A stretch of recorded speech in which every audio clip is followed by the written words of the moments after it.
Maybe about a year after my first ramble, I was walking on these routes with the certainty that I was treading in the footsteps of Melville and Lowry and Woods. And I mean by that today I could be certain that the Melville route I had established for myself was exactly the same route where Melville's and Lowry's and Woods's genius had been working away, and my only task was to engrave, by means of my passage on this route, the traces of these three geniuses found precisely in these places.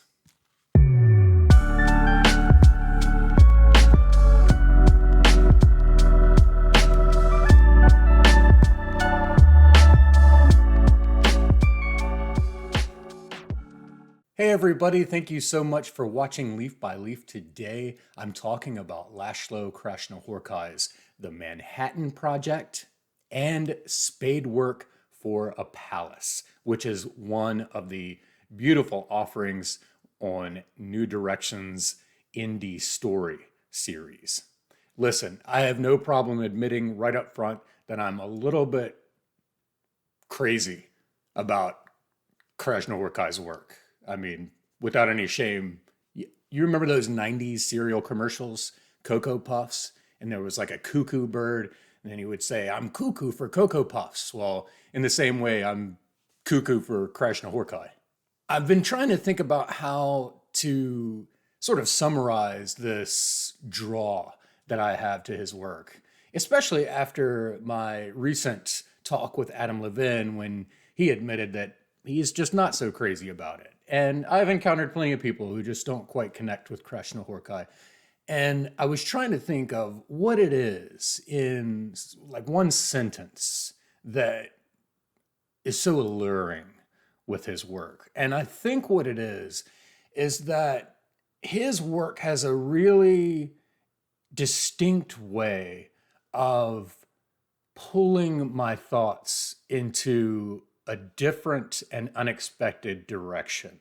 There's something about his work that nudges me off the typical path and into a foreign territory. I don't mind losing my bearings a little bit. And I know that's very vague, but you read a lot of different work, and over time and through rereading, you get a sense of the territory and the structure and the trajectory, and it becomes something that you can encompass with your mind in such a way to where you feel like you have command over it and footing in the literature. But there's something about a lot of Krasznahorkai's work that upsets all of that a little bit. It disorients. And with every single one of his works that I've read, there's always at least one moment where something is presented to me that is just utterly different. And so, because I'm so cuckoo for Krasznahorkai, I routinely scour the internet looking for any possible work that I don't have my hands on. And that's how I came across The Manhattan Project. It's this slim little 80-page hardcover volume from Sylph Editions based in London. And they make these specialized art books where they bring the visual medium and the textual medium together. So the founder of Sylph Editions, Ornan Rodham, he took all of the photographs that accompany Krasznahorkai's text and designed the book. And it's every piece of it is so meticulously crafted. It's just such a joy for the eyes to brush over, even without processing any of the content, visual or textual. And I love their mission statement, which reads, "The emphasis is on works in which image and text coexist as one, supporting and reinforcing one another. Every work is meticulously produced and curated by us from the very early stages through to typography, design, editing, and finally printing and binding. We take pride in giving equal care to content and form." And that is exemplified beautifully in the Manhattan Project. But anyway, I picked this up a while back and I sort of set it aside for that proverbial rainy day. And that day came a couple of weeks ago and I thought, man, you know what? Let me just check that out. I had already sort of flipped through it, poked around at it, but somehow I totally missed the little text that's on the back cover and it says, "Only Melville interested me." Only Melville, although I did not know why. I had no idea that this little book is the product of Krasznahorkai becoming a little obsessed with Melville. Apparently, Krasznahorkai spent a year or so in residence at the New York Public Library, during which time he happened to read, along with his wife, a book by Malcolm Lowry, Lunar. Oh, no, I can't remember the name of it. Lunar. Oh, it's going to drive me nuts. Anyway, it's got the word lunar in the title. But anyhow, he came face to face with some of Lowry's real life Melville obsession and how he was trying to retrace the steps of Melville in New York City. However, for those of you who are familiar with Lowry's life, he was so intoxicated all the time that he totally missed some of the clearly demarcated historical sites that Krasznahorkai's more sober, shrewd eyes landed on. So this brings together they're almost like letters. And it's really interesting to get a view of Krasznahorkai's personal writing. So not his craft, not his creative writing, but these personal missives tracing out this time of his in New York City when he began to fall into retracing the steps of Melville and then Lowry. But then he also starts to discover some things about an artist named Lebbeus Woods, and then some things about Bela Bartok that are really interesting. This book offers these outstanding black and white photographs. And I mean, I am not huge into photography by any means, but we get this view from Arrowhead. And it's exactly what Melville would have been looking at while he was writing Moby Dick. So, I'm a sucker for it. And then there's a view from the back porch. These photos, and some of them, are full page spread, some are both page, and then some of them actually fold out. This is one of my favorites. Here's a dizzying tourist view of New York City looking straight up at the skyscrapers. And then just these wonderful dramatic shots of Krasznahorkai in rainy New York City. There's also this long exposure shot of Krasznahorkai in one of the rooms in the NYPL it's gorgeous. I almost want to get a reproduction made and put on my wall in this library. And in general, I love photo essays and visual essays, such as, of course, Let Us Now Praise Great Men, which was a big influence on William T. Vollmann, and William T. Vollmann has tons of photo essays, visual essays. There's Umberto Eco's The Infinity of Lists, which I think I did a video on years ago. But what I didn't realize until I got to the very last page of these missives from Krasznahorkai and the Manhattan Project is that this chronicles everything that led up to him ultimately writing Spadework for a Palace. So I bought Spadework for a Palace last year, or maybe the year before when New Directions put it out, after I bought this, but I had no idea that they were related in that way.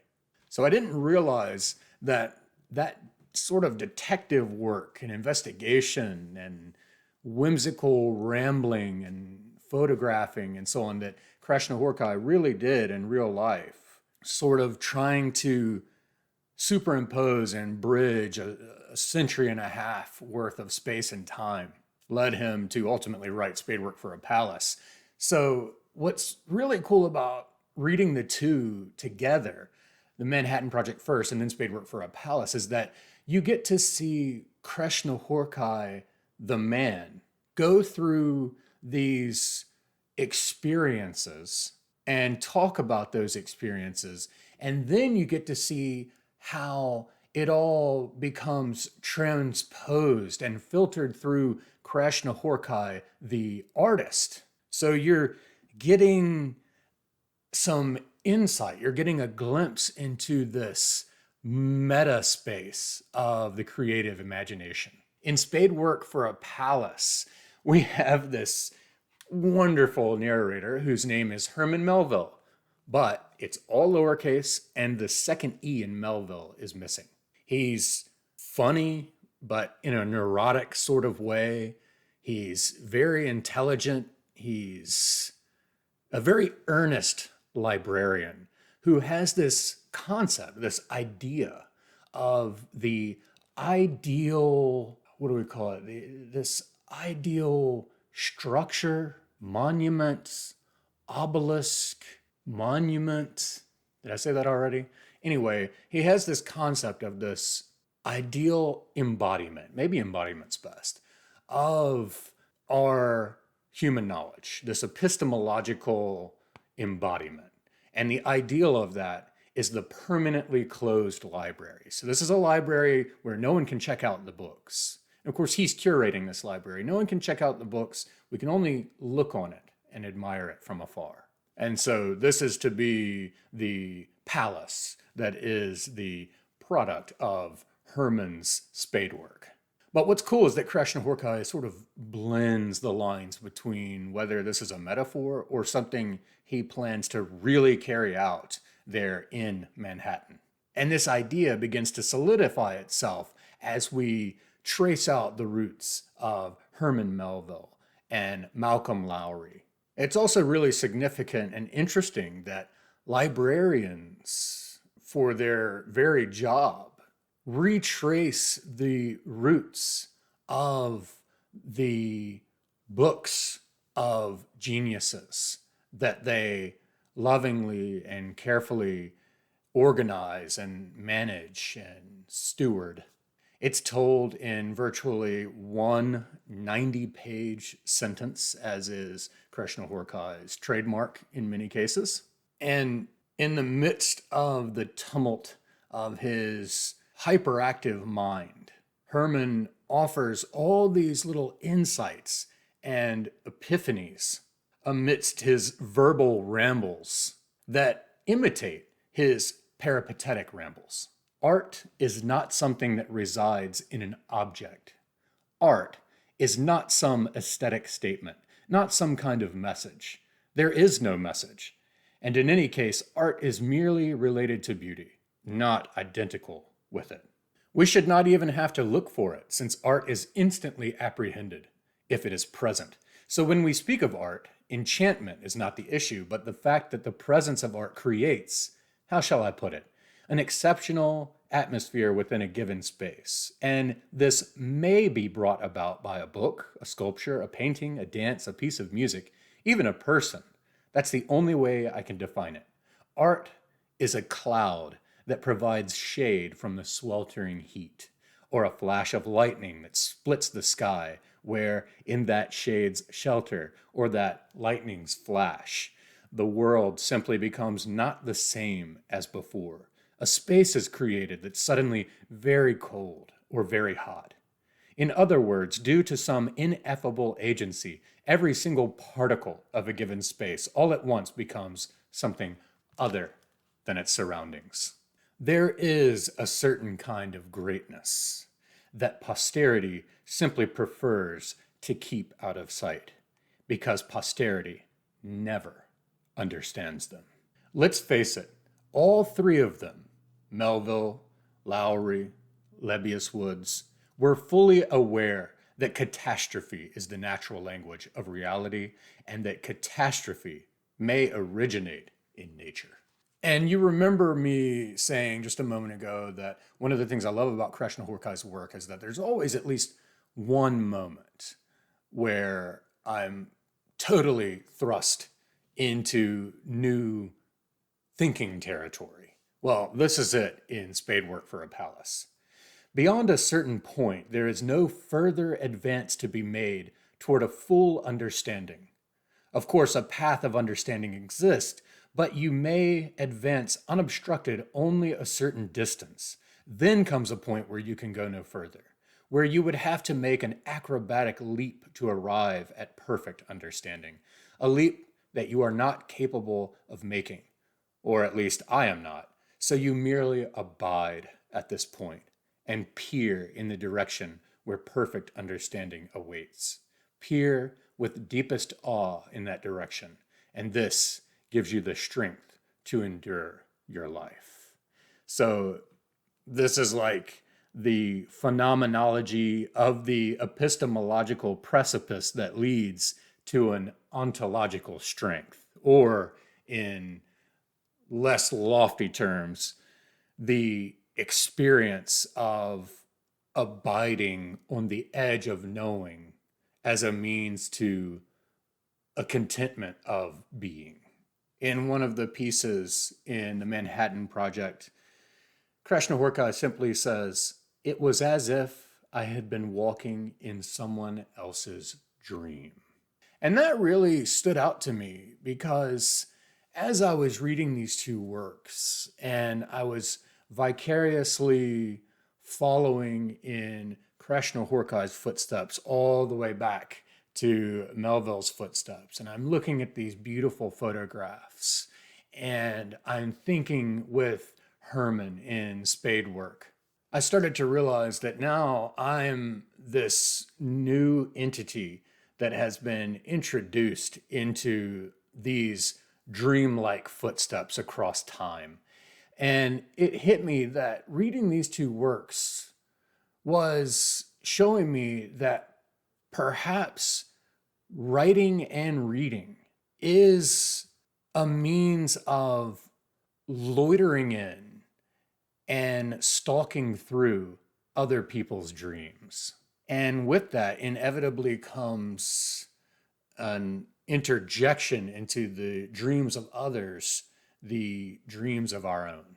So it's like Krasznahorkai has presented us with this trail that began with Melville and now ends with Krasznahorkai himself inviting us. He wants us to seriously consider the genius of Melville. He wants us to consider why it is that there would be so much available to us about Melville and his work, but yet we can't seem to find Melville the person.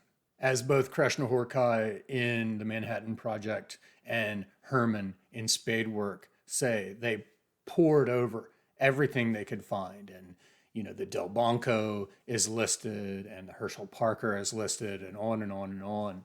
Even the Melville log is listed.